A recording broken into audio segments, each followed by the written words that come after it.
This discussion will not take that long, honestly. It'll probably take you guys a few minutes because it seems like it takes YouTube a couple of minutes to notify people that I'm live. I think some few people probably do get notifications, but I wanted to come and ask this very valid question. Now, I personally have never encountered this before, personally in my practice.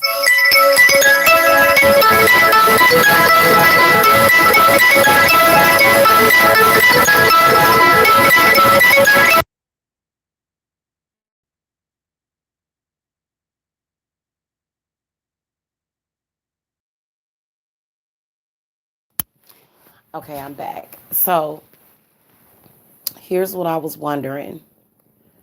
Um, First of all, I consider myself to be an eclectic witch. When I look at the way that I practice, because I do kitchen witchery, green witchery, nature witchery, candle magic, jars, potions, boils. I do a lot of different stuff that a lot of people would say, hey, well, that's hoodoo or that's this or that's that. If you use runes, you are practicing Norse, you are using Norse witchcraft.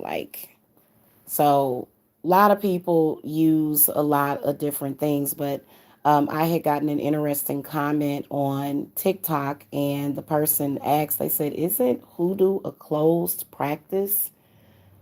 And I was like, closed practice? I was like, what does that mean? And so she's like, well, so you're not, something about you're not supposed to tell people or something, or I guess it's supposed to be, I forget how she worded it. But I told her, I said, well, you know what? That's just crazy because when you look at hoodoo practitioners, they provide clients with mojo bags and jars and pouches and amulets and herb mixtures, and so I mean, even if you go into a hoodoo shop, you can even buy supplies. So I don't believe that authentic hoodoo practitioners are even saying this. I think that it is possibly maybe some organizations that want to control that, because I've never, like I said, I've never encountered this, but I have heard of other practitioners saying that you have to have some kind of certification or to work with the orishas. I noticed that there's like this huge debate about that, and so I am not in agreement with that. I think that that is possibly somebody using maybe a fear tactic, but that I don't know. I just even thinking back to Marie Laveau. I mean, she would make mojo bags for people, and for either protection, money, health, for whatever. And so it's not it's not like that. It honestly isn't. I just think that there are people that spread false information, is what I think. I think that whatever spiritual practice that you are working with, you need to be educated on it, and you need to learn from the experiences that you're having in it. But as far as it being closed and stuff like that, and you know what I told her? I said, I believe that the people are saying that are actually the ones that are abusing it, because you're abusing others by telling them what they can or cannot practice. That to me sounds very suspicious, like maybe it's a religious organization. Just my take on it. I don't know, whatever it is. It's just that, you know it's never been like that. All of these different things. This is why you see a lot of witches and practitioners on here showing their work, showing how they do things. It's not something that is like that, and it sounds like to me that that would be more so of a Masonic organization, rather than a traditional witch doctor or practitioner. Does that make sense? I know that the ratings are disabled. Let me, because I know that YouTube takes forever to send out my notifications. So somebody's, if I were to come on here and say, hey, you're gonna have to work with me in order to work with Hecate, or you're gonna have to do this and do that, then at that point I would be abusing my privilege, because I would be saying you can't do this unless you come and pay me, $20,000, or else, and so I actually have been working with quite a few clients that came from people that were really like that, and I've actually kind of battled with their energy before, and they ain't hitting on nothing. I can just tell y'all that I think that they can be very intimidating to people.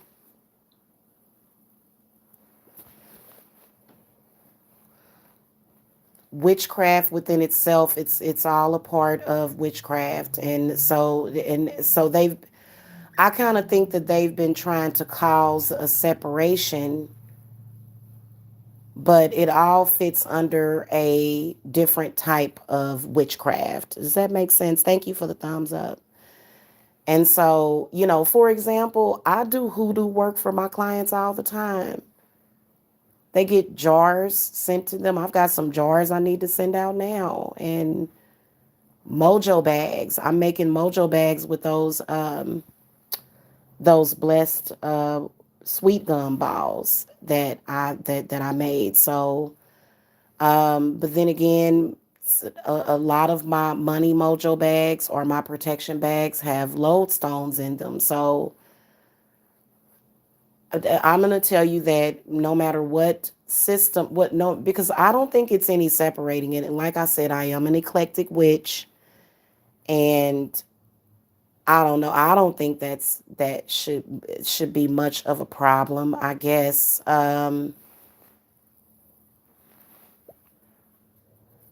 If you were to separate hoodoo from witchcraft and say, well, when you look at witchcraft, I guess it would be very similar, because witches do witch bottles, which is the same thing as a jar. A jar is a jar, a bottle is a bottle. It contains something, and it has a specific intent. So, um, because whenever you use the word hoodoo, because it's, to me, it's considered hoodoo if you use a jar and certain things that hoodoo practitioners do, such as the sweet gum balls. That's actually traditionally a hoodoo practice. Now, do I consider myself to be a hoodoo practitioner? No, I don't label myself as that. I just label myself as a witch. But it is a hoodoo practice. Also, having a rabbit's tail, that's considered to be a hoodoo practice. Okay, and or either an alligator foot or a feather. You know what I'm saying? Different systems. They can be very similar. For me, if you ever see me using hoodoo in my title or to label anything, it's to pay respects to that system. Okay, it is not in any way meant to be disrespectful. And so I think intent goes a long way, but I think that I think that people that do things and say things like that, I think that they're trolling. I do. I think that they're just messing with people. I think that because I've actually done work for clients and done readings for clients, and you could see where they were being taken advantage of, and they were being told that they had to pay all of these thousands of dollars to do this and that, and then they went through the same struggle as any other witch. Now, as far as, because there's been a few people talking about the Freemasons and stuff like that, But at the end of the day, when it comes to any kind of religious system or spirituality, I think it's important for you to trust it. So I wouldn't be intimidated by that, because like I said, I make mojo bags for people, and that's considered to be hoodoo. So when I give you that bag, I guess you could say that you're participating in hoodoo too. And this is something that has been practiced for hundreds of years.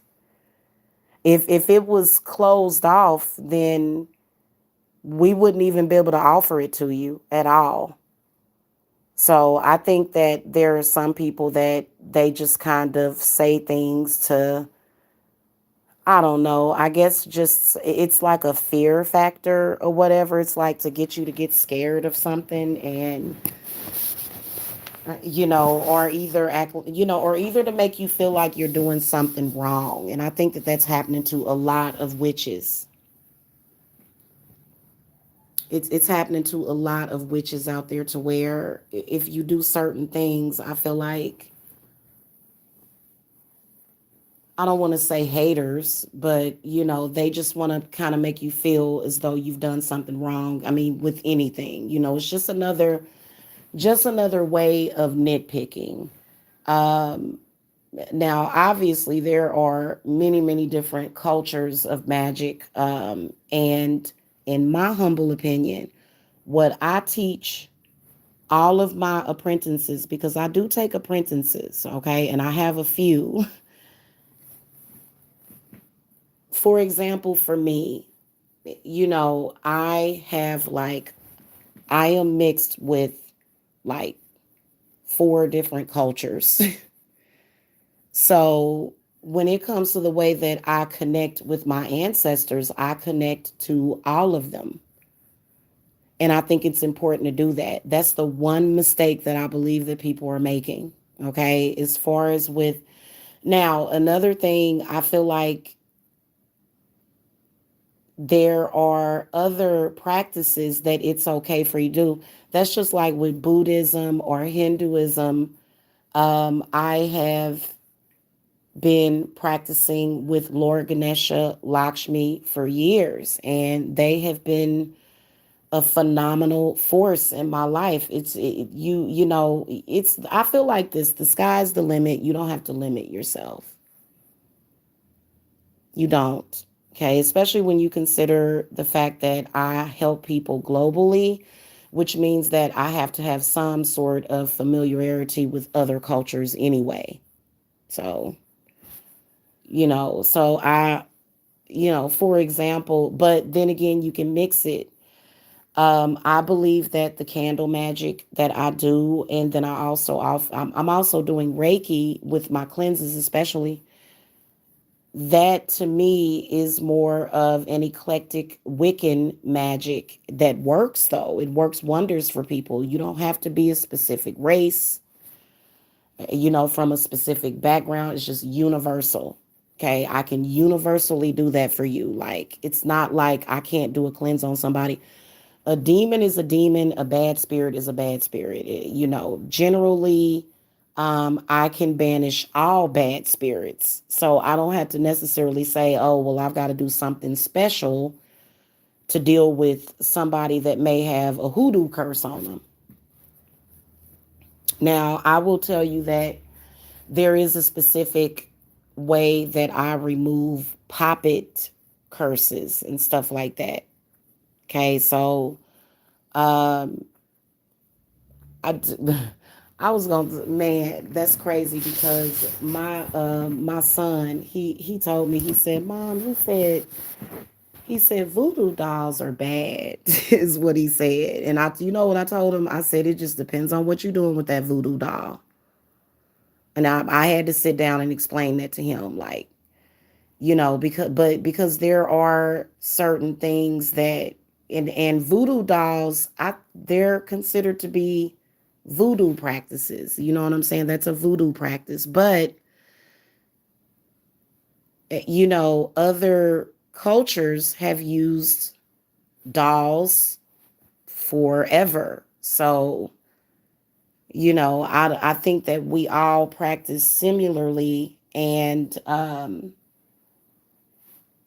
I don't know. I don't believe in labeling stuff necessarily. So maybe I need to take that label off of there and just call it a jar. Anyway, um,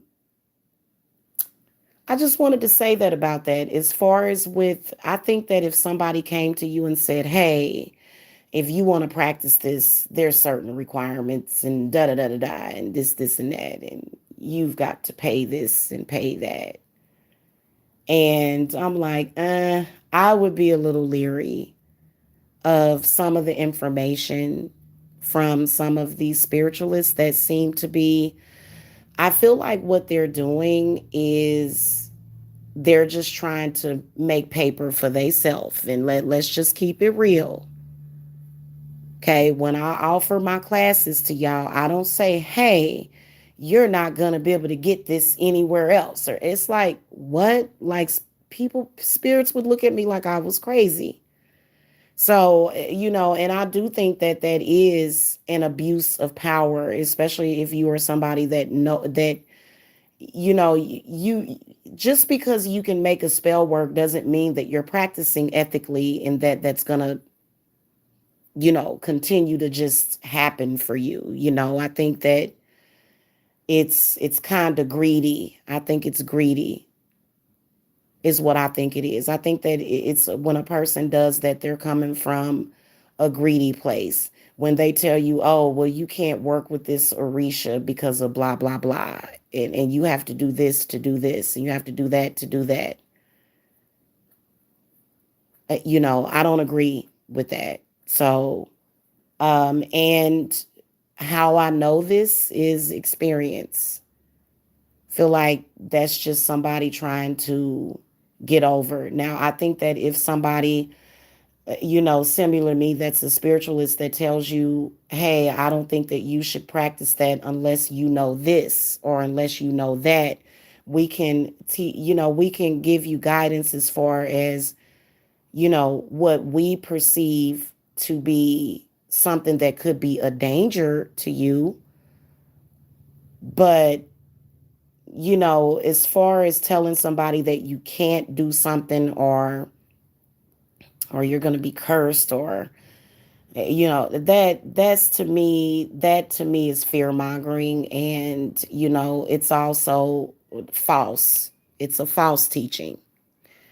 And so I'm not trying to step on anybody's toes or anything by saying this. I'm just saying that I think it's a form of manipulation and control. And you would have to question why somebody would say that. What would be their purpose of saying that? Because that would be just like telling a baby witch that's 13 or 14 years old that they can't go outside and make mud pies because that's exclusive to paganism and people that grow flowers. Somebody's going to look at you like you're crazy. Like, or if somebody goes outside and picks up a stick, you can even notice that kids will be doing their own little form of magic. Even when you think back as a child, you probably were doing your own forms of magic with sticks and, stones and certain things when you would go outside in nature, and those things would naturally come to you. So that to me is just another form or a system of control that, is being used to possibly line somebody's pockets, or you know what I'm saying, or so now if somebody is teaching something wrong about what you believe in, then but I don't necessarily, I think that everybody practices their own way. Don't know witches eat mud pies. One EQL, you're funny. Lord have mercy. No, we don't eat them. It's just that, like, when you plant a seed, the soil has to be very wet, and it is just like making a mud pie. Because when you initially plant seeds of like flowers and anything else that you're growing, you have to make sure that the soil is saturated. And so I don't know about y'all, but when I was a kid, I would take dirt and water from the rain, and or either I would take a stick, and if it were a puddle, I would stick the stick down in there, and just, kids do stuff like that, but it's our natural ability to connect with the earth, which, you know, what? Ew. Now I would make like a mud pie of Oreo cookies and whipped cream. I can't imagine you could make a dessert that would resemble a mud pie. I ain't never ate no mud pie. But if you like, I've heard of people eating dirt though. That's called pica. That's when people have some kind of iron deficiency and they have to eat dirt to um it's something about the soil. It provides something to people that have what do you call that? Deficiencies, like iron deficiencies and stuff. I think it's iron, isn't it? But now I like my food to taste good. It's gotta taste good. It's gotta be what I consider to be food. Um anyway, I wanted to say that real quick. I think it's cool to deal with that diversity, but come on now. Like, I remember when I first started doing witchcraft, I would just, you know, with as far as like with jars and stuff, is how you contain something, or either you manifest it or you keep it, or that's just like with money jars. I really do like money jars. Those are cool. It would actually be a good time to do a money jar for myself, but because I have several, but I make them all the time, so anyway, no, you don't have to. It's not forbidden. It's okay to look at a hoodoo video. That's okay. It is.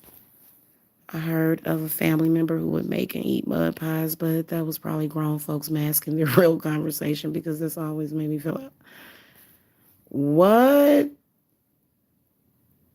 You know what? That's my cue. That is my cue to leave, because yeah, I don't know what you talking about. I ain't, that's strange. I don't know. You kind of have a dirty mind a little bit, one EQL. That's kind of above my pay grade right there. No, no, no. I'm an adult, and I have never heard of that or said that in order to mask of something. No, no. So, but anyway, I gotta go, y'all. Y'all make sure y'all come over. You're funny. Y'all make sure that y'all come over to my TikTok though, because I do a lot, and then I'm also gonna possibly do some readings over there too. I like doing the TikTok readings because you can do them in 60 seconds or less. And I like that because it saves time. Hey, Otter League.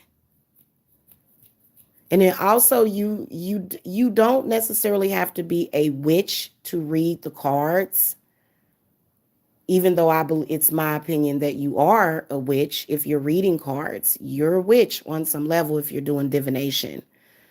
Because there's divination witches, there's ceremonial witches, But I feel that to protect yourself as a witch, I'm not trying to hate. I'm just saying, you know what I'm saying? As somebody that has had experience, it is good to have basic knowledge of witchcraft and protection and other stuff, you know. All right, y'all. Y'all have a good one. I'll see y'all later. Bye.